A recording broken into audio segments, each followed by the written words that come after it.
from somewhere between the Constitution and the cosmic absurdity of the modern news cycle. Welcome to my Mind Chimes, your daily 7-minute detour through truth, tremors, and the tectonic plates of democracy shifting beneath our feet. I'm Carl Chimi, knee writer, filmmaker, cultural critic, and your guide through the headlines no one wants to explain and the stories too big to be told in sound bites. Hopefully a fresh take beyond the drone of mainstream media. I'll try to be as truthful as I can, but toss a few bits of rhetoric when needed. Because this country isn't just being governed, it's being rewritten. Thanks for joining me. Today, I'm starting a 3-part series I'm calling the 30-Day Empire.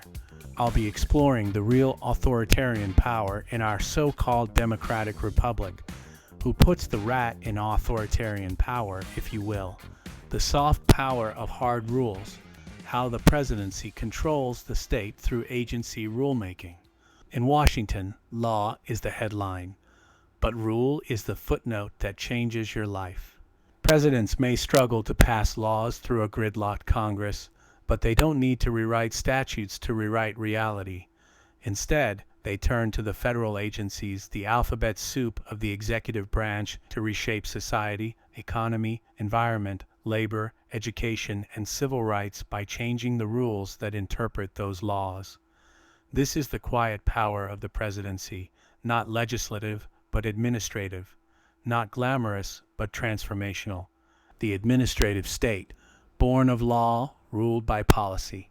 Congress passes laws like the Clean Air Act, the Affordable Care Act, or the National Labor Relations Act, broad frameworks meant to last for generations.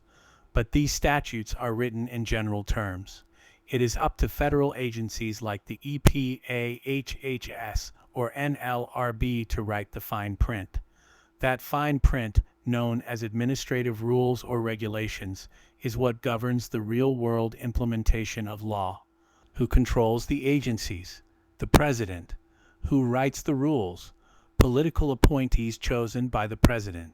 Thus, the administrative state, technocratic, complex, and largely invisible to the public, is where presidential power is quietly exercised at scale. Rulemaking, a president's pen without Congress. Here's how it works. The president appoints agency leadership of almost all federal agencies. They are headed by boards or administrators who serve at the pleasure of the president.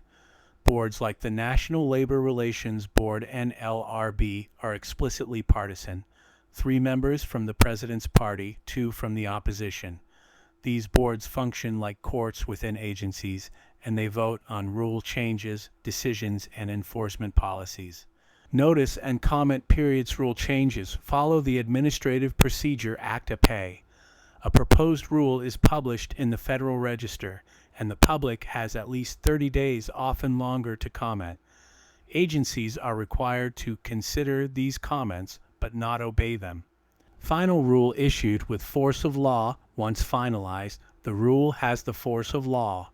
It governs how citizens, corporations, workers, and other branches of government must behave. Want to redefine what counts as clean energy?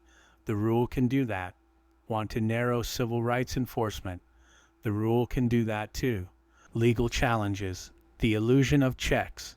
Yes, rules can be challenged in court, but the courts move slowly, and when political operatives engage in forum shopping, choosing ideologically favorable jurisdictions, lawsuits often get dismissed or delayed until a new president is elected. Trump, Biden, and the ping-pong presidency.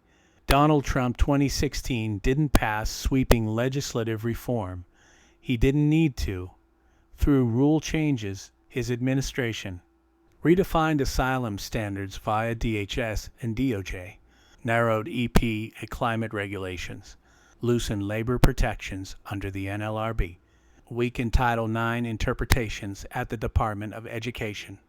All through rule changes, not laws, all reversible eventually by another president. And Biden did just that. He reversed many of Trump's rules and initiated new ones through the same process. If a Democrat is elected in 2028, expect another wave of reversals. The system isn't broken, It was designed to function this way. Law gives agencies their scaffolding. Presidents decorate and rearrange the rooms. Rule by decree? Not quite, but close. Some critics call this presidential government.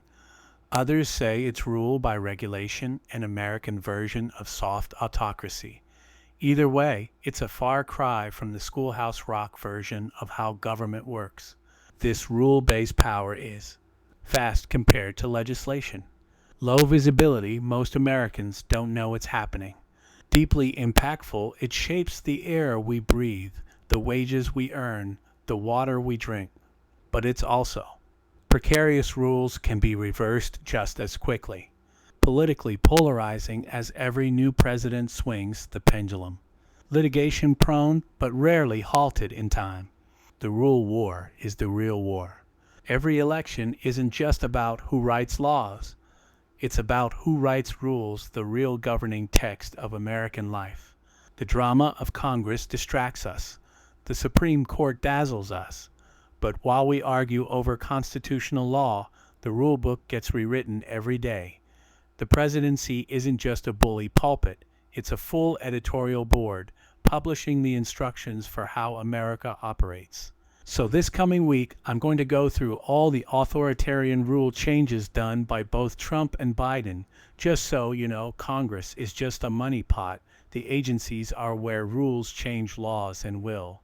So please share this civics lesson to all your friends, as well as the upcoming 3-part series. I'll call it the 30-Day Empire. Thanks for reading, watching, or listening to Carl's Mind Chimes. Please share, like, and support Carl's passion for common sense and the commoners around the world.